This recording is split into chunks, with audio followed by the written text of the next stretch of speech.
মানৱ চেণ্টাৰৰ নতুন ভিডিঅ' এটালৈ সকলোকে স্বাগতম জনাইছোঁ।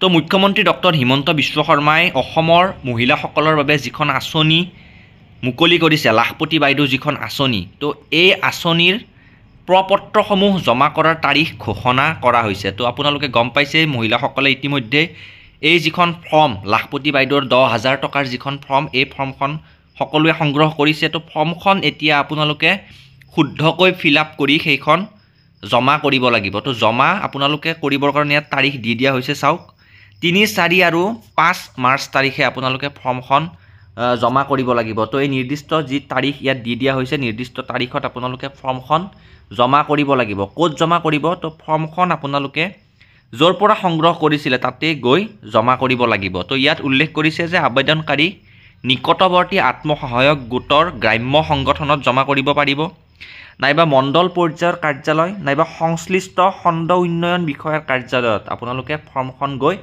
জমা কৰিব। আপোনালোকে য'ত সংগ্ৰহ কৰিছিলে তাতেই ফৰ্মখন শুদ্ধকৈ ফিল আপ কৰি জমা কৰিব।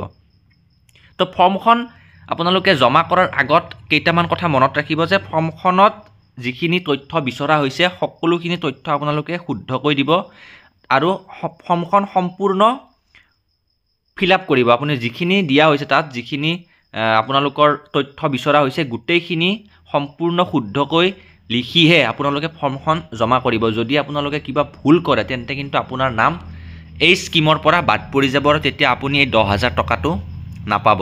তো ফৰ্মখন ফিল আপ কৰাৰ সময়ত এই কথাখিনি মন কৰিব যে অমৃত বৃক্ষ ফটো আপোনালোকে তাত লগাবই লাগিব। অমৃত বৃক্ষৰ যি গছপুলি ৰোপণ কৰা ফটো, সেই ফটোখিনি ফৰ্মৰ লগত দিব লাগিব। তাৰপিছতে ব্যৱসায়িক পৰিকল্পনা দিব লাগিব আৰু আবেদনকাৰীৰ ফটো দিব লাগিব। তো আপোনালোকে কি ব্যৱসায় কৰিব সেই পৰিকল্পনাটোৰ বিষয়েও ফৰ্মখনৰ লগত দিব লাগিব। তাৰ লগতে আপুনি ফটো দিব লাগিব আৰু মষ্ট ইম্পৰ্টেণ্ট অমৃত বৃক্ষত যি গছপুলি ৰোপণ কৰিছিলে সেই ফটো দিব লাগিব। এইখিনি যদি তথ্য আপোনালোকে নিদিয়ে তেন্তে আপোনাৰ নাম কেঞ্চেল হ'ব পাৰে। গতিকে এইখিনি কথা মনত ৰাখিব।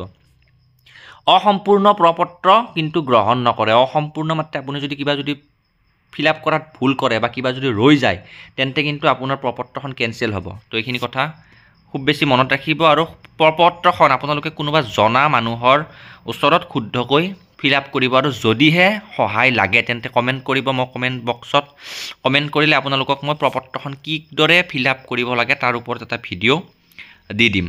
ঠিক আছে। তো জমা দিবলগীয়া নথিপত্ৰ, ইয়াত জমা দিবলগীয়া নথিপত্ৰ বুলি এটা ছেকশ্যন দিছে। ইয়াতে কি লিখিছে চাওক, সদস্যৰ ফটো আৰু অমৃত বৃক্ষ আন্দোলনৰ সময়ত ৰোপণ কৰা গছপুলিৰ ফটো প্ৰপত্ৰত লগাই দিব লাগিব। এইটো মেণ্ডেটৰী, এইটো আপুনি দিবই লাগিব।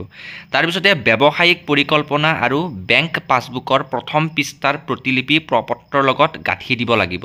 তো আপোনাৰ যিটো ব্যৱসায় কৰিব, যি কৰিম বুলি আপোনালোকে পইচাটো ল'বলৈ যিটো আপুনি ব্যৱসায় কৰিম বুলি ভাবিছে তাৰ এটা পৰিকল্পনা লগতে বেংক পাছবুক এই ফৰ্মখনৰ লগত আপোনালোকে ছাবমিট কৰিব লাগিব। তো ইম্পৰ্টেণ্ট কথা যে যিসকল মহিলাই লাখপতি বাইদেউৰ 10,000 টকাৰ ফৰ্মখন সংগ্ৰহ কৰিছিল তেওঁলোকে এতিয়া 3, 4 আৰু 5 মাৰ্চ তাৰিখে এই ফৰ্মখন জমা কৰিব লাগিব সম্পূৰ্ণ শুদ্ধভাৱে ফিল আপ কৰি। এতিয়া চাওক, চৰকাৰে পুনৰ এটা নতুন ঘোষণা কৰিছে যে যিখিনি চহৰ অঞ্চলৰ আত্মসহায়ক গোটৰ মহিলা আছে তেওঁলোকেও এই আঁচনিখনৰ অধীনত 10,000 টকা লাভ কৰিব আৰু সেই প্ৰপত্ৰখিনিও খুব সোনকালে দিয়া হ'ব। অসমৰ চহৰ অঞ্চলত প্ৰায় 3 লাখ মহিলা আছে যিসকলে এই স্কিমত এপ্লাই কৰিব পাৰিব আৰু তাৰ ফৰ্মখিনি খুব সোনকালে বিতৰণ কৰিব। তো যেতিয়াই বিতৰণ কৰে মই জনাই দিম, আপোনালোকে ভিডিঅ'সমূহ ৰেগুলাৰলি চাই থাকিব।